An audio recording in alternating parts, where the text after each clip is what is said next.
نبی پاک صلی اللہ تعالیٰ علیہ وسلم کے صحابہ جو پہلے مکہ مکرمہ میں ان کے اخلاق کیا تھے، کردار کیا تھے، وہ الگ مسئلہ. لیکن آپ کو بتاؤں، ایک صحابی حضور کے دربار میں بیٹھے ہیں اور دیگر صحابہ بھی ہیں. ایک مہمان حضور کے آئے. نبی پاک صلی اللہ تعالیٰ علیہ وسلم نے ارشاد فرمایا، آج میرے مہمان کی مہمان نوازی کوئی کرے گا؟ ایک صحابی، انصاری صحابی ہیں، اٹھے اور کہا، یا رسول اللہ میں اپنے گھر لے جاتا ہوں. پوچھا بھی نہیں گھر میں کچھ ہے بھی کہ نہیں، لیکن دم بھر لیا کہ رسول کا مہمان ہے، میں لے کے جاتا ہوں. نبی پاک صلی اللہ علیہ وسلم کھڑے ہو گئے اور کہا، مرحبا، تو نے میرے مہمان کے ساتھ جو رات میں سلوک کیا وہ جبرائیل امین نے مجھے بتایا. اللہ تجھ سے راضی ہے، اللہ تجھ سے راضی ہے، تیرے بہترین جزا تجھے عطا کیا جائے گا. میں یہ پوچھتا ہوں کہ ان کے اندر نفس کہاں تھا، ان کے اندر خواہشات کہاں تھیں؟ یہ رسول کے وہ صحابہ جو ایثار اور قربانی کے اعلیٰ مثالیں دنیا کو دے چکے ہیں، لیکن اس کی مثال دنیا لانے سے عاجز ہے. اور جنگ کے میدانوں میں بھی پانی اپنے لیے نہیں، پہلے اپنے زخمی بھائی کے لیے قربان کرتے. گھر میں اگر کوئی تحفہ آ جائے تو پڑوس پر نچھاور کر دیتے. یہ معاشرہ، یہ سوسائٹی میرے رسول نے بنایا. ان صحابہ کو اعلیٰ کردار تک پہنچایا گیا ہے. علم میں ان کا کوئی ثانی نہیں، عمل میں ان کا کوئی ثانی نہیں، اور جب حکومت کرنے کے لیے بیٹھ گئے تو قیصر و کسریٰ بھی گھٹنے ٹیکنے پر مجبور ہو گئے.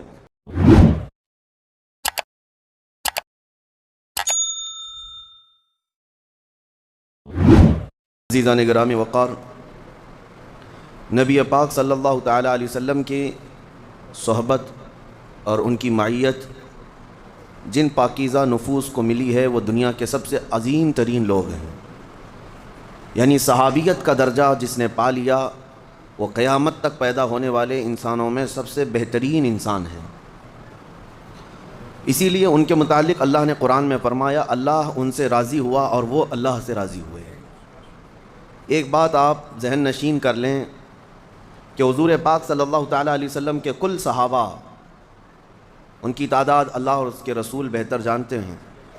1,20,000 یا 1,30,000 جتنے بھی صحابہ اکرام تھے. صحابی کون تھے، کیسے لوگ تھے، اس سلسلے میں آپ کے سامنے بات رکھتا ہوں. پہلی بات تو یہ ہے، صحابی کہتے کسے ہیں؟ جس نے رسول پاک صلی اللہ تعالیٰ علیہ وسلم کو ایمان کی حالت میں دیکھا یا حضور کا زمانہ پایا، ایمان کی حالت میں ہی دنیا سے انتقال بھی کیا، اسے صحابی کہا جاتا ہے. نبی پاک صلی اللہ تعالیٰ علیہ وسلم کے زمانے کو اور آپ کی صحبت کو جو پا لیا ایمان کی حالت میں، اور پھر ایمان کی حالت میں ہی دنیا سے رخصت ہوا، وہ کیا ہے؟ صحابی ہے. وہ صحابی ہے. خواب کی آنکھوں میں دیکھنے کی بات نہیں ہے، بلکہ بیداری کے ساتھ. اب میں آپ کو یہ بات بتا دوں، فرمایا گیا ہے کہ قیامت تک جتنے اچھے لوگ پیدا ہونے والے تھے، سب سے اچھے لوگ، ان سب میں کو چن کر کے اللہ نے رسول پاک کا صحابی بنا دیا. جو سب سے بہترین انسان پیدا ہونے والے تھے قیامت تک، ان میں سے ہر ایک کو اللہ نے چن کر کے رسول اللہ کا صحابی بنایا. اور ان کے متعلق قرآن پاک میں جا بجا آیتیں آئی ہیں صحابہ کے متعلق. اللہ فرماتا ہے، وَكُلًّا وَعَدَ اللَّهُ الْحُسْنَى، جتنے ہیں سب کے لیے اللہ نے حسنہ کا وعدہ کیا ہے. حسنہ کیا ہے؟ جنت کا وعدہ فرمایا. سب کے لیے اللہ تبارک و تعالیٰ نے خیر کا وعدہ فرمایا. کون؟ وہ صحابہ کے لیے. ان کی صفات بھی اللہ فرماتا ہے، ان الذین یحبون، اللہ تعالیٰ فرماتا ہے، ان اللہ یحب الذین یقاتلون فی سبیلہ صفا کأنہم بنیان مرصوص. بے شک اللہ تعالیٰ ان لوگوں کو بے حد پسند فرماتا ہے کہ جب یہ جنگ میں جاتے ہیں ایسی صف بناتے ہیں جیسے سیسا پلائی ہوئی دیوار ہو. مضبوطی تھی ان کے اندر. وَأَمْرُهُمْ شُورَىٰ بَيْنَهُمْ، ان کے آپس میں معاملہ شورا سے ہوتا ہے، مشورے سے ہوتا ہے. ان کی صفات قرآن پاک میں جگہ جگہ رب تعالیٰ نے فرمایا ہے. کئی جگہ پر رسول اللہ کے صحابہ کا ذکر آیا ہے. یہ آج میں آپ کے سامنے بات اس لیے رکھ رہا ہوں کہ صحابہ ہماری امت کی ایسی بنیادیں ہیں کہ اگر ان کو ہلا دیا جائے تو دین پورا مکمل ہمارا تزلزل کا شکار ہو جائے گا. کیونکہ حضور پاک صلی اللہ تعالیٰ علیہ وسلم سے جو کچھ بھی سنا، جو بھی حضور کی شریعت ہے، وہ سب پہنچانے والے کون ہیں؟ وہ صحابی ہیں. حضور اکرم صلی اللہ تعالیٰ علیہ وسلم کی ساری تعلیمات من و عن نقل کر کے امت تک پہنچانے کا جو کردار ادا کیا ہے وہ رسول اللہ کے صحابہ نے کیا ہے. اگر صحابہ کو تم نے مشکوک بنا لیا تو پھر تمہارا دین پورا مشکوک ہو جائے گا، دین کے اندر شک پیدا ہو جائے گا. اسی لیے قاعدہ ہے ہمارے دین کا، الصحابۃ کلھم عدول، جتنے صحابہ ہیں سب کے سب عادل ہیں، پرہیزگار ہیں. ان میں کسی سے جھوٹ کا شائبہ بھی ہم نہیں رکھتے۔ عزیزان گرامی وقار، یہ عقیدہ رکھنا ہر مسلمان کے لیے ضروری ہے، ورنہ اس کا دین کا نظام درہم برہم ہو جائے گا۔ اگر مثال کے طور پر کسی صحابی کے متعلق آپ شک رکھتے ہیں، بدگمانی رکھتے ہیں، نعوذ باللہ، تو مطلب یہ ہے کہ حضور کی تعلیمات اگر اس صحابی سے ہو کر کے آئی ہے تو وہ ساری تعلیمات کا بھی آپ انکار کر دیں گے، حضور پاک صلی اللہ علیہ وسلم کی ان حدیثوں کا بھی انکار ہو جائے گا۔ تو اس طرح ایک آدمی فلاں صحابی سے بغض رکھنے لگ جائے، خود رسول کریم صلی اللہ تعالیٰ علیہ وسلم کی حدیث سنو، اللہ اللہ فی اصحابی، حضور صلی اللہ تعالیٰ علیہ وسلم فرماتے ہیں میرے صحابہ کے بارے میں اللہ سے خوف رکھو۔ خود نبی پاک نے فرمایا میرے صحابہ کے بارے میں اللہ سے ڈرو، اس لیے کہ جس نے میرے کسی صحابی کو گالی دی، حضور فرماتے ہیں اس نے مجھے گالی دی، اس نے مجھے ایذا دی ہے، تکلیف دی ہے۔ یہ نبی پاک صلی اللہ تعالیٰ علیہ وسلم کے صحابہ کیوں اس قدر معزز ہوئے کہ میرے آقا نے ان کی فضیلت میں یہاں تک فرما دیا کہ اگر تم میں سے کوئی احد پہاڑ کے برابر سونا خیرات کرے، احد پہاڑ جانتے ہیں مدینہ کے نواح میں مضافات میں واقع ہے، 10 کلومیٹر کے سراؤنڈنگ میں پھیلا ہوا پہاڑ ہے، ایک چھوٹی سی جگہ کا پہاڑ نہیں، 10 کلومیٹر لمبا چوڑا اکھنڈ ایک پہاڑ ہے، اس پہاڑ کے برابر اگر تم سونا خیرات کر دو، حضور فرماتے ہیں، اور میرا کوئی صحابی جو کے دانے کے برابر خیرات کرے، تب بھی تمہارے سونے والی خیرات میرے صحابی کی خیرات کے برابر نہیں ہو سکتی۔ کتنی بڑی بات ہے، جو کے دانے کے برابر بھی اگر کسی صحابی نے خیرات کیا، ان کے اس عمل تک پوری امت نہیں پہنچ سکتی۔ کیوں؟ ان کو جو حاصل ہے وہ صحابیت کا شرف حاصل ہے، نبی پاک صلی اللہ تعالیٰ علیہ وسلم کی صحبت حاصل ہے، اور یہ دنیا کی سب سے عظیم ترین چیز اللہ نے انہیں عطا کی ہے۔ آپ سوچ سکتے ہیں کہ قرآن پاک میں اللہ تعالیٰ فرماتا ہے انما یرید اللہ لیذھب عنکم الرجس اہل البیت ویطہرکم تطہیرا۔ اللہ اپنے رسول کے متعلق یہ فرماتا ہے، اللہ یہ چاہتا ہے کہ رسول آپ کا گھرانہ خوب صاف ستھرا ہو، ہر طرح کی آلائش، ہر طرح کی برائی رسول کے گھر سے دور کی اللہ نے، یہاں تک کہ پوری زندگی بھر میرے آقا صلی اللہ علیہ وسلم کے جسم پاک پر مکھی نہیں بیٹھی، حضور پاک کے جسم اطہر پر کبھی مچھر نہیں آیا۔ میں آپ کو بتا رہا ہوں، نبی پاک صلی اللہ تعالیٰ علیہ وسلم کی زندگی بھر مچھر اور مکھی نہیں، بلکہ اجلہ علماء کا یہ ماننا بھی ہے کہ نبی پاک صلی اللہ تعالیٰ علیہ وسلم کی پرچھائی کبھی زمین پر نہیں پڑتی۔ کیوں؟ ان تمام چیزوں سے اللہ نے اپنے رسول کو پاک رکھا ہے، عام لوگوں کی طرح نہیں رکھا۔ گھر پاک ہے، جسم پاک ہے، تو مجھے آپ بتاؤ کہ اللہ اپنے رسول کے جو دوست ہیں ان کو پاک نہیں رکھے گا؟ حضور اکرم صلی اللہ تعالیٰ علیہ وسلم کے جتنے صحابہ ہیں وہ بھی پاک ہیں۔ ہم نے دیکھا ہے زندگی میں بہت مرتبہ ایسا ہوتا ہے کہ آپ کو بلیم آپ کے عمل کی وجہ سے نہیں، لیکن آپ کے دوستوں کی وجہ سے بھی کیا جاتا ہے۔ ہاں، کئی مرتبہ ایسا ہوتا ہے کہ ہمارا حلقہ بڑا ہے، 40-50 لوگ اٹھتے بیٹھتے ہیں، ہر ایک کی خبر تو ہے نہیں، لیکن کوئی ایک بندہ زیادہ گٹکا کھاتا ہے، نشہ کرتا ہے، اس کا الزام بھی ہمارے اوپر آتا ہے۔ کیوں؟ ارے ان کے ساتھی تو ایسے ہیں، ان کے ساتھی تو ایسے ہیں۔ تو ساتھی کا برا ہونا بھی ہمارے اوپر الزام آتا ہے، اس لیے رب تعالیٰ نے رسول کے ایک ساتھی کے اندر بھی کوئی عیب نہیں رکھا کہ کہیں دنیا یہ نہ کہے کہ رسول کے ساتھی بھی ایسے تھے، نہیں، بلکہ ان کا حال تو یہ تھا، اللہ اکبر۔ ہاں، ان کا پاسٹ کیا تھا، ان کا ماضی کیا تھا، اس سے مجھے کلام نہیں اور نہ ہی کرنا چاہیے، لیکن اللہ نے جب انہیں ایمان کی دولت عطا کی، رسول کی صحابیت عطا کی، تو ان کا حال کیا ہے؟ ایک عرب نے آدمی کا بول بالا کر دیا، خاک کے ذروں کو ہمدوش ثریا کر دیا، خود نہ تھے جو راہ پر اوروں کے ہادی بن گئے، کیا نظر تھی جس نے مردوں کو مسیحا کر دیا۔ نبی پاک صلی اللہ تعالیٰ علیہ وسلم کی نگاہ کیمیا اثر نے ان صحابہ کو کس بلند مقام پر پہنچایا، کس بلند مقام پر؟ وہ اپنی قوم کی نہیں، پوری کائنات کے محافظ بن گئے، عورتوں کی عزت کے محافظ بن گئے، امانتوں کے امین بن گئے، ہر چیز۔ میں آپ کو بتاؤں وہ اخلاق و کردار صحابہ میں ڈالے کس نے تھے جو دنیا آج بھی اس کی مثالیں لانے سے عاجز ہے، مثالیں لانے سے عاجز ہے۔ ہزار تم آج بڑی بڑی آرگنائزیشن دیکھ لینا ہیومینٹی کے سلسلے میں اور ہیومن بینگ کے نام پر، موسم کے متعلق اور انسانوں کے متعلق، میں آپ کو دونوں مثالیں آپ کو بتاتا ہوں۔ نبی پاک صلی اللہ تعالیٰ علیہ وسلم کے صحابہ جو پہلے مکہ مکرمہ میں ان کے اخلاق کیا تھے، کردار کیا تھے، وہ الگ مسئلہ، لیکن آپ کو بتاؤں ایک صحابی حضور کے دربار میں بیٹھے ہیں اور دیگر صحابہ بھی ہیں. ایک مہمان حضور کے آئے. نبی پاک صلی اللہ تعالیٰ علیہ وسلم نے ارشاد فرمایا آج میرے مہمان کی مہمان نوازی کوئی کرے گا؟ ایک صحابی انصاری صحابی ہیں اٹھے اور کہا یا رسول اللہ میں اپنے گھر لے جاتا ہوں. پوچھا بھی نہیں گھر میں کچھ ہے بھی کہ نہیں, لیکن دم بھر لیا کہ رسول کا مہمان ہے میں لے کے جاتا ہوں. وہ حضور صلی اللہ تعالیٰ علیہ وسلم کے مہمان کو لے کر کے اپنے گھر آئے. جب گھر آئے تو بیوی کو کہا کہ نبی پاک صلی اللہ تعالیٰ علیہ وسلم کے مہمان گھر پر آئے ہیں. بیوی نے کہا میاں بتاتے تو گھر میں پکا ہوا کھانا کچھ بھی نہیں ہے, ایک آدمی کا کھانا باقی ہے بس, اور میرے 2 بچے ہیں اور میں ہوں, آپ ہیں, ایک ہی آدمی کا کھانا باقی ہے, مہمان کا کیا کیا جائے؟ تو سنو خاتون خود ہی مشورہ دیتی ہیں, یہ صحابہ کا گھر ہے. بیوی خود کہتی ہے چلو کوئی بات نہیں, آپ نے دعوت دے کر بلا ہی لیا ہے تو ایک کام کریں میں میں اپنے بچوں کو تھپکی دے کر کے سلا دوں گی, سو جائیں گے بچے, اور جب دسترخوان پر میں کھانا رکھوں تو چراغ بجھا دینا اور آپ کھانے جیسی حرکت کرتے رہنا, منہ چباتے رہنا, کھانا مت, تاکہ رسول اللہ کا مہمان پیٹ بھر کر کھانا کھا لے. میں اور آپ کل دیکھیں گے کھانا, ہم رسول اللہ کے مہمان کو پورے کھانے کو پروس دیتے ہیں. کیسا طریقہ تھا.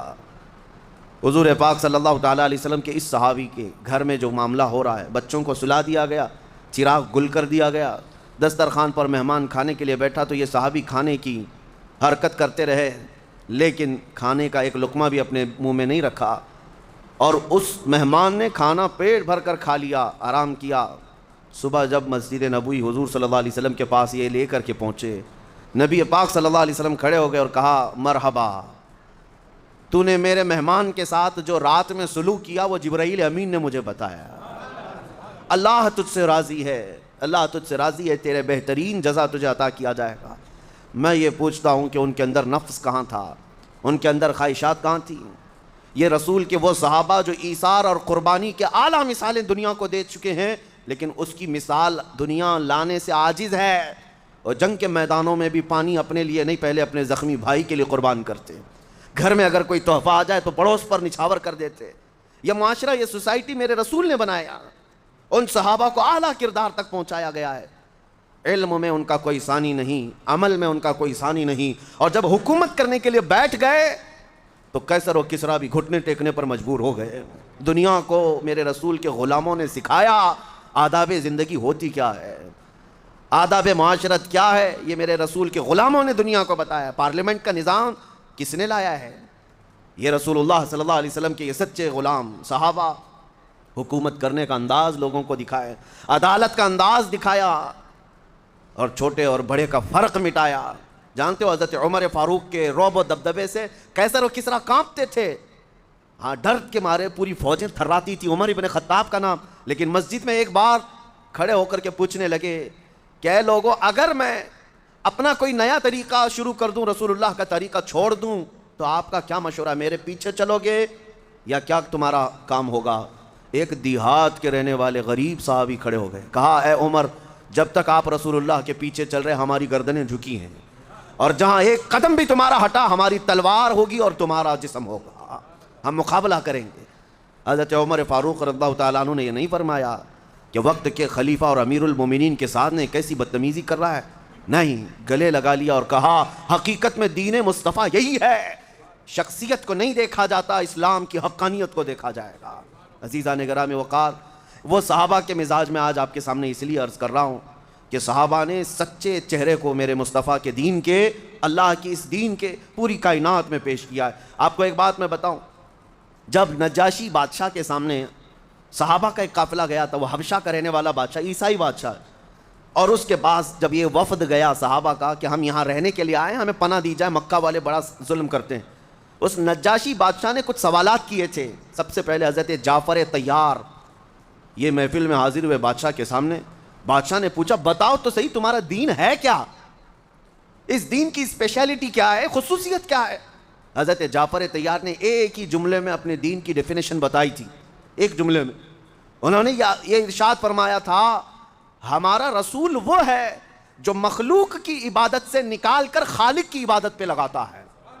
بس یہ دین کی ڈیفینیشن ہے, مخلوق کی عبادت سے نکال کر, کوئی بھی مخلوق کی عبادت نہیں, کوئی نہیں.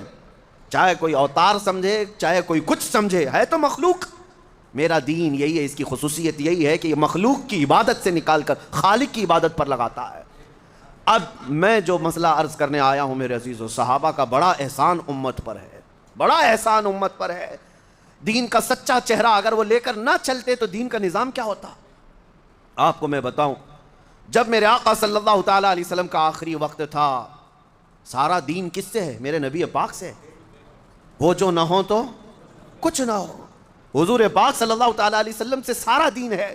صحابہ بھی ہر چیز میں میرے نبی کے محتاج تھے، لیکن وہ واقعہ، وہ حالت کیسی ہوگی صحابہ پر جب نبی پاک صلی اللہ علیہ وسلم کا آخری وقت آ گیا، جب حضور اس دنیا سے رخصت ہونے والے تھے۔ اس وقت کے حالات کتابوں میں لکھے، پڑھ کر آج بھی رونگٹے کھڑے ہو جاتے ہیں۔ بے انتہا محبت کرنے والے صحابہ جب حضور کو آخر وقت میں علالت میں دیکھے، حضور مسجد میں نہیں تشریف لا رہے نماز پڑھانے کے لیے، اتنی طبیعت میں علالت، نبی پاک صلی اللہ تعالیٰ علیہ وسلم کا آخری وقت جب آیا، جانتے ہیں جب روح حضور کی قبض کر لی گئی، ماں عائشہ صدیقہ کے حجرے میں تھے، سب سے پہلے جو حجرے میں داخل ہوئے حضرت ابوبکر صدیقہ ہے۔ آتے ہی نبی پاک صلی اللہ تعالیٰ علیہ وسلم کی پیشانی اقدس کو بوسہ دیا اور اس کے بعد کھڑے ہو گئے۔ حضرت عائشہ کہتی ہیں اس وقت تک تو مجھے پتہ نہیں تھا کہ رسول پاک صلی اللہ علیہ وسلم دنیا سے رخصت ہو چکے۔ حضرت ابوبکر صدیق غم کے عالم میں اندر تھے، لیکن اس وقت صدیق اکبر کا دل اور سینہ کتنا مضبوط ہوگا جو ایک لمحہ دیدار رسول سے غافل نہیں ہوتے۔ انہوں نے یہ کہا، یا رسول اللہ، جو ہونا تھا اللہ کا وعدہ ایک بار ہو چکا، اب اللہ دوسری موت کبھی آپ پر نہیں لائے گا، دوسری موت تو اب نہیں آئے گی، جو موت کا درد تھا وہ آ کر چلا گیا۔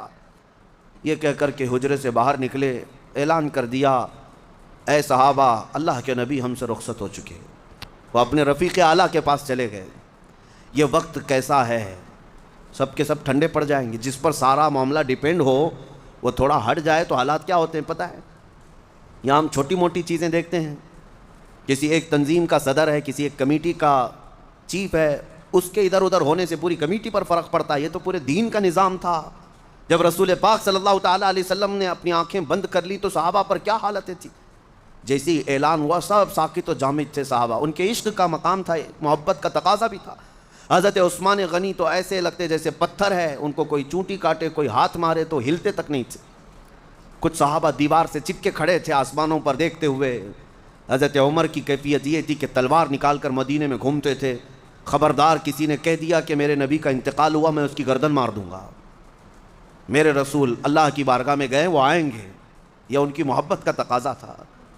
سب الگ الگ انداز میں تھے، یہاں تک کہ حدیثوں میں موجود ہے مدینہ اتنا کبھی نہیں رویا جتنا اس وقت رسول پاک صلی اللہ علیہ وسلم کی آنکھیں بند ہوئی۔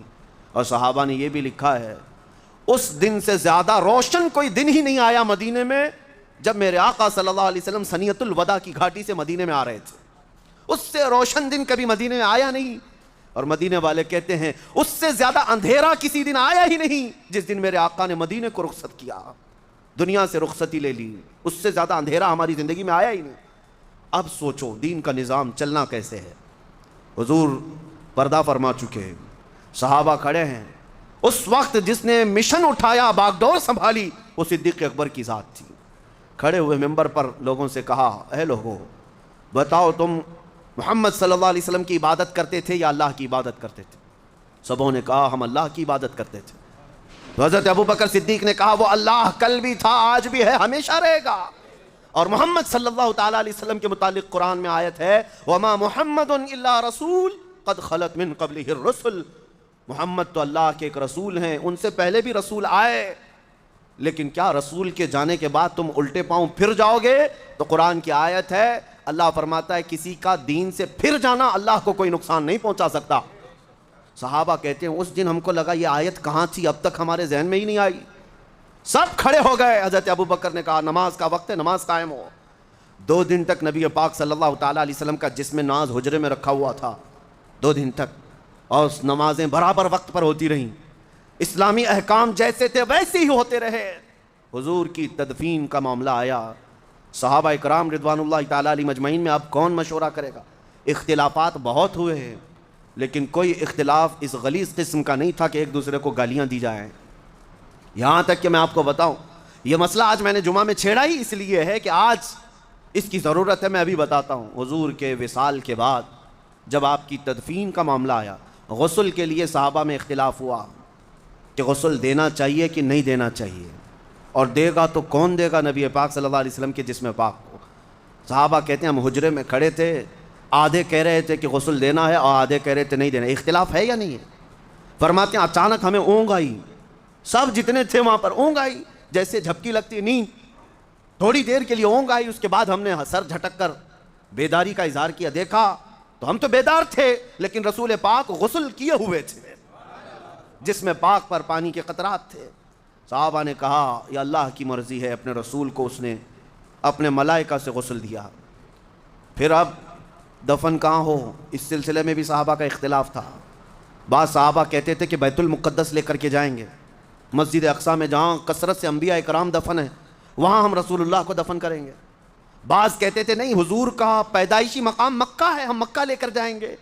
اختلاف تھا کہ نہیں تھا؟ صحابہ میں اختلاف ہوا. حضور کا جسم ابھی موجود ہے. میں آپ کو بتا رہا ہوں یہ اختلاف کس قسم کا تھا، سب حق کی تلاش میں اختلاف تھا. اس کے بعد صدیق اکبر اللہ تعالیٰ عنہ اور کچھ صحابہ نے کہا ہم نے رسول اللہ صلی اللہ علیہ وسلم سے یہ حدیث سنی ہے، اللہ کے نبی وہیں دفن ہوتے ہیں جہاں ان کی روح قبض کی جاتی ہے، جہاں ان کا انتقال ہوتا ہے نبیوں کا اسی جگہ وہ دفن ہوتے ہیں. تو اس بات پر پھر صحابہ کا اتفاق ہوا اور نبی پاک صلی اللہ تعالیٰ علیہ وسلم حجرہ عائشہ صدیقہ میں انتقال فرمائے تھے اور اسی حجرے میں آج تک میرے آقا آرام فرمائے.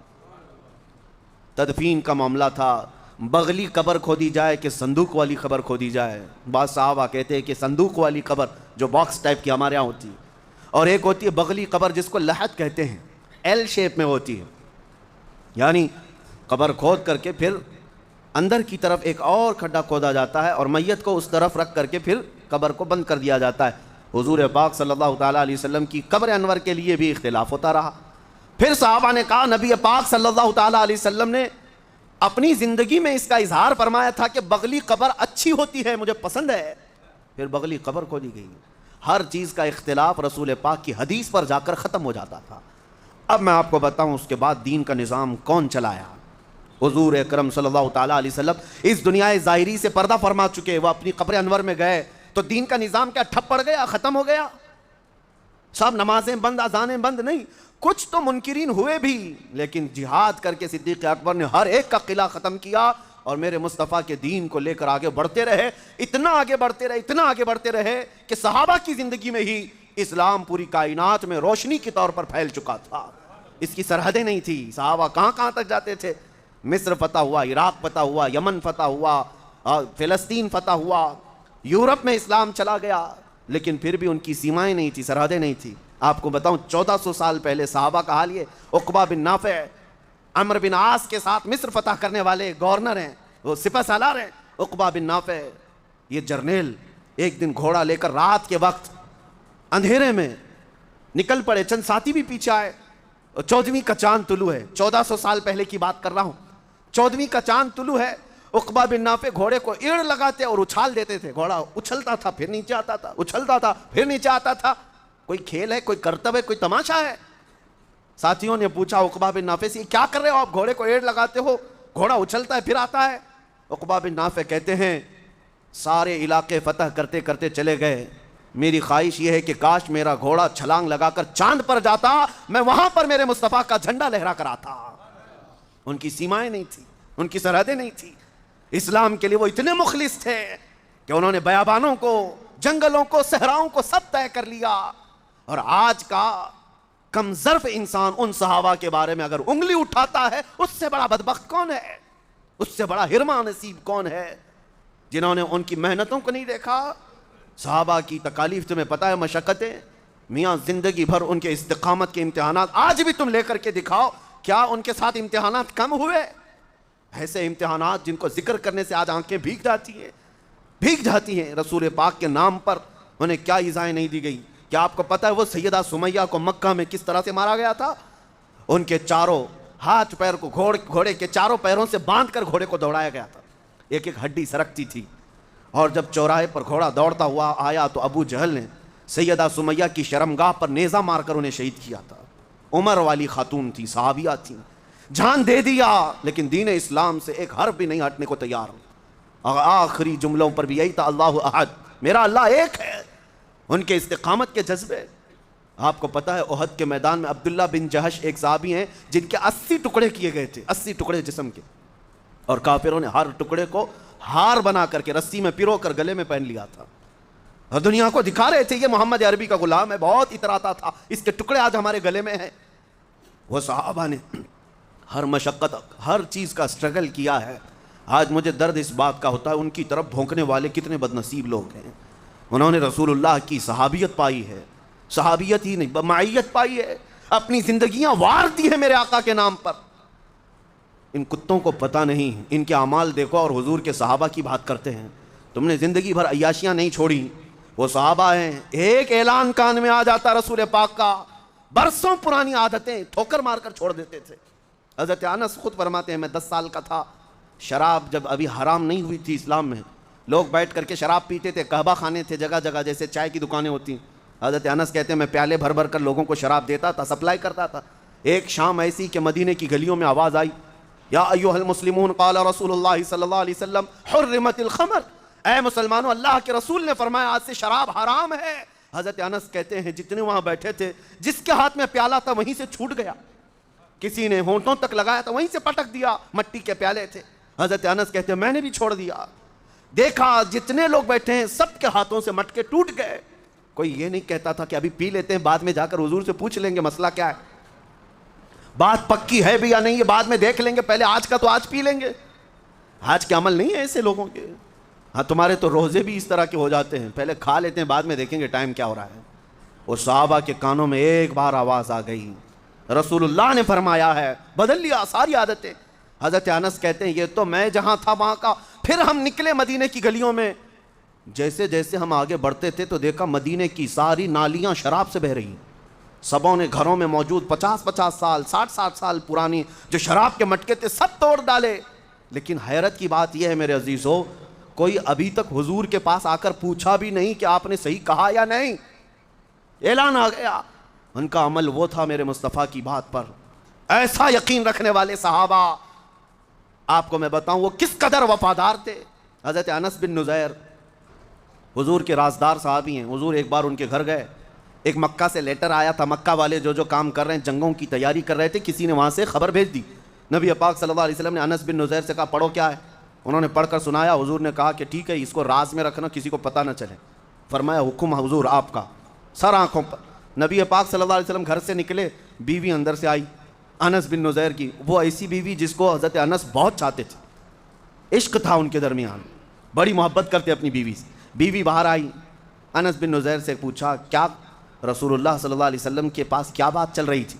انس بن نزیر نے کہا اس میں تمہیں دخل اندازی کی ضرورت نہیں، تمہاری محبت تمہارا عشق جو میرے ساتھ ہے، میرا تمہارے ساتھ ہے، اس کا مقام الگ، یہ رسول اللہ کی بات ہے. تو انس بن نزیر کی عورت کہتی ہے ٹھیک ہے چھپانا ہے چھپاؤ، لیکن میں نے تو سن لیا مکہ سے لیٹر آیا ہے، جنگوں کی تیاری ہو رہی ہے. سن لیا تھا دیوار کے پیچھے سے. حضرت انس بن نزیر کیا کرتے ہیں، سیدھے اپنی بیوی کی گردن پکڑ لی. کہا اس وقت تک میں گردن سے ہاتھ نہیں ہٹاؤں گا جب تک میرے رسول کا فرمان نہیں آ جاتا، کیونکہ میں خیانت دار میرے مصطفیٰ کا نہیں بن سکتا. چاہے میرے اور نبی کے درمیان میرا باپ آ جائے، میری ماں آ جائے، میری بیوی آ جائے، کوئی بھی آ جائے، گردن پکڑ کر کے حضور کے پاس لے آئے. ایک طرف محبت ہے، ایک طرف عشق بھی ہے. اور حضور صلی اللہ تعالیٰ علیہ وسلم کے پاس آ کر عرض کرتے ہیں یا رسول اللہ مجھ گنہگار کو معاف فرمائیں، میں نے آپ کے راز کو افشا نہیں کیا لیکن اس نے دیوار کے پیچھے سے سن لیا. نبی پاک صلی اللہ علیہ وسلم نے مسکرا کر فرمایا انس چھوڑ دو ہاتھ، وہ بھی میری صحابیہ ہے، جس طرح تم حفاظت کرو گے راز کی وہ بھی میری حفاظت کرے گی. میں یہاں پر بیان یہ کرنا چاہتا ہوں کہ وہ صحابہ نبی کے لیے کتنے مخلص تھے، کتنے مخلص تھے، اپنی جانیں وار دیں، اپنے رشتے چھوڑ دیے. اور آج اگر کوئی ان کی ذات پر ان کی عزت پر بھونکتا ہے تو یہ بد نصیب انسان ہے. خود فرمایا گیا کہ وہ گمراہ ہو کر مرے گا جو رسول کے صحابہ کے بارے میں بات کرتا ہے، گمراہ ہو کر مرے گا. ایک بھی صحابی کے متعلق آپ انگلی نہ اٹھائیں ورنہ میرے نبی کے سلیکشن پر اعتراض ہوگا، میرے نبی کی صحبت پر اعتراض ہوگا. وہ صحابہ کی جتنی بھی باتیں میں بتاؤں کم ہیں میرے عزیزوں. نبی پاک صلی اللہ تعالیٰ علیہ وسلم کے متعلق اب میں بات یہ عرض کر رہا ہوں، کچھ لوگ یہ کہتے ہیں کہ ٹھیک ہے سب صحابہ کو ہم مانتے ہیں، ان کے درمیان آپس میں جو اختلافات ہوئے، کچھ تو جنگیں بھی ہوئی، اس کا کیا؟ ہم آپ سے یہ کہتے ہیں آپ نہ ان کے زمانے میں ہیں، نہ آپ نے ان کو قریب سے دیکھا ہے، آپ تو بہت بعد میں آئے ہوئے ہیں فتنوں کے زمانے میں، اور اتنے فتنے کی کم از کم اپنے گھر کے فتنے سنبھال لو، کافی ہے، اپنے گھر کے فتنوں کو دیکھ لو۔ باقی رسول پاک صلی اللہ علیہ وسلم کے صحابہ کے درمیان جو باتیں ہوئیں ان کے بارے میں کسی بھی امتی کو کہنے کا حق حاصل نہیں ہے۔ مشاجرات صحابہ کو بیان کرنا حرام ہے، حرام ہے۔ وہ انسان تھے، رسول پاک کے دیوانے تھے۔ کیا میں نے اس سے قبل یہ باتیں نہیں بتائیں؟ صحابہ میں کئی مرتبہ تکرار ہوئی۔ اب میں ایک مثال آپ کو دیتا ہوں۔ حضور کے صحابہ موجود تھے، نبی پاک صلی اللہ تعالیٰ علیہ وسلم نے اس جماعت سے کہا صحابہ کی کہ جاؤ بنو قریظہ چلے جانا، ایک محلے کا نام ہے بنو قریظہ، مدینے سے تھوڑا باہر ہے۔ حضور نے فرمایا جلدی جاؤ، اتنی جلدی کہ عصر کی نماز وہاں جا کر پڑھنا۔ بات سمجھ رہے ہیں؟ 10 صحابہ تھے، 12 صحابہ تھے، جتنے بھی صحابہ تھے، ایک جماعت تھی صحابہ کی، نکل پڑے۔ نبی پاک کا فرمان تھا بنو قریظہ میں پہنچنا ہے، جلدی جانا ہے، اس لیے نبی پاک نے فرمایا۔ اب چلتے چلتے دیر ہو گئی، سورج ڈوبنے کے قریب آیا، عصر کی نماز تو جا رہی ہے، ابھی بنو قریظہ پہنچے نہیں، کریں کیا؟ صحابہ میں 2 جماعتیں ہو گئی۔ بعض نے کہا نہیں، ہم کو تو رسول اللہ نے فرمایا وہاں پہنچ کے ہی نماز پڑھنا ہے، ہم بیچ میں نہیں پڑھیں گے، ہم وہیں جا کے پڑھیں گے۔ دوسروں نے کہا میاں وقت ختم ہو جائے گا، مغرب ہو جائے گی۔ حضور کے فرمانے کا مطلب یہ تھا کہ جلدی کرو، یہ نہیں فرمایا کہ نماز چھوڑ کر کے جاؤ۔ دونوں صحابہ میں آپس میں اختلاف، تو جن میں اختلاف ہوا، بعض نے کیا کیا؟ بعض نے کہا ہم یہاں نماز پڑھ لیں گے۔ حضور کے فرمانے کا مطلب یہ تھا کہ جلدی جاؤ، جلدی جانے کے لیے حضور نے فرمایا ہے۔ دوسروں نے کہا نہیں ہم نہیں پڑھیں گے، اس لیے کہ حضور نے فرمایا وہیں جا کر اثر پڑھنا۔ تو آدھے چلے گئے، آدھے نماز پڑھ لیے، اور جو آدھے چلے گئے تو سورج ڈوب گیا، اثر قضا ہو گئی، پھر مغرب ہوئی، پھر انہوں نے قضا کر لیا۔ اب یہ مسئلہ تو حضور کے پاس پیش ہوگا نا، حضور تو موجود تھے، نبی پاک صلی اللہ تعالیٰ علیہ وسلم کے پاس یہ مسئلہ پیش کیا گیا۔ دونوں جماعت کے صحابہ نے کہا ہم نے نماز پڑھ لی، انہوں نے نماز نہیں پڑھی۔ نہیں پڑھنے والوں نے کہا یا رسول اللہ آپ کا فرمان تھا، ہم نے اس پر عمل کیا۔ تو نبی پاک صلی اللہ علیہ وسلم نے دونوں کا مقدمہ سنا اور ارشاد فرمایا میرے صحابہ کی یہ دونوں جماعتیں حق پر ہیں، دونوں صحیح ہیں۔ ایک نے ظاہر پر عمل کیا اور ایک مقصد کو سمجھ گیا۔ صحیح ہے، جنہوں نے نماز پڑھ لی انہوں نے سمجھا کہ حضور کا فرمانے کا مطلب یہ تھا کہ جلدی پہنچیں، وہ مقصد کو سمجھ گئے تھے، نماز پڑھ لیے۔ دوسرے صحابہ انہوں نے ظاہری لفظ کو دیکھا، حضور نے فرمایا نہیں وہاں جا کر پڑھنا، تو اس فرمان پر انہوں نے عمل کیا ہے، لیکن ہے تو دونوں رسول کے طریقے پر ہی، حضور کی محبت میں ہی عمل کیا ہے۔ تو صحابہ کرام رضوان اللہ تعالیٰ علیہ مجمعین کے درمیان اگر کوئی اختلاف ہوا ہے تو مقصد صرف اللہ کی رضا حاصل کرنا رہا ہے، دونوں کا بھی، یہ نہیں کہ اپنی حکومت حاصل کرنا ہے، یہ نہیں کہ اپنی بڑھوتری بیان کرنی ہے یا اپنا غلبہ بیان کرنا ہے، نہیں، دونوں کا مقصد اختلاف میں یہی ہوتا رضا الہی حاصل کرنا ہے، رسول کے طریقے تک پہنچنا ہے۔ اس لیے میرے عزیزو، ان کے درمیان جو بھی معاملات ہوئے ہیں، آج سوشل میڈیا پر بہت سارے مناظرین بیٹھے ہوئے ہیں، ہاں مناظرہ کرنے والے چوک پر، کٹے پر، گلی کے نکڑ پر بیٹھ کر کے وہ صحابہ پر باتیں کر رہے ہیں، بڑے بڑے صحابہ اکرام کے بارے میں کلام کر رہے ہیں۔ ان کی حالتیں ایسی ہیں کہ ان کو وضو کے 4 فرض برابر ٹھیک سے معلوم نہیں، اور صحابہ کا ایمان ناپنے چلے۔ ان سے اگر ابھی جا کر کے پوچھیں کہ غسل کی سنتیں کیا ہیں، انہیں وہ پتہ نہیں، اور یہ صحابہ کے ایمان کے بارے میں بات کر رہے ہیں۔ وہ نبی پاک صلی اللہ تعالیٰ علیہ وسلم کی شریعت کے پلر ہیں، صحابہ کھمبے ہیں، ان کھمبوں میں سے ایک بھی کریک ہوگا تو چھت نیچے آ جائے گی۔ صحابہ کی حیثیت کو سمجھو۔ اب میں آخر میں یہی کہوں گا، میرے آقا صلی اللہ تعالیٰ علیہ وسلم کی اس حدیث پر اصحابی کالنجوم بأیہم اقتدیتم اہتدیتم، حضور نے فرمایا میرے سارے صحابہ تاروں کی مانند ہیں، جس تارے کی بھی اقتدا کرو گے ہدایت پا جاؤ گے، جس ستارے کی بھی پیروی کرو گے حضور فرماتے ہیں ہدایت پا جاؤ گے۔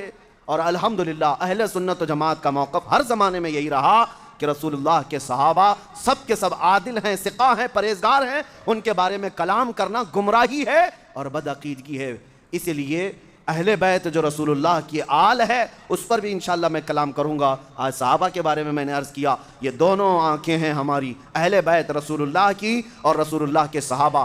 درود جب آپ پڑھتے ہیں کمپلیٹ نہیں ہوتا، کب تک آپ کیا پڑھتے ہیں؟ اللہم صلی علی سیدنا محمد وعلی آلہ وصحبہ وبارک وسلم، حضور کے ذکر کے بعد آلہ و صحبہ دونوں آتا ہے۔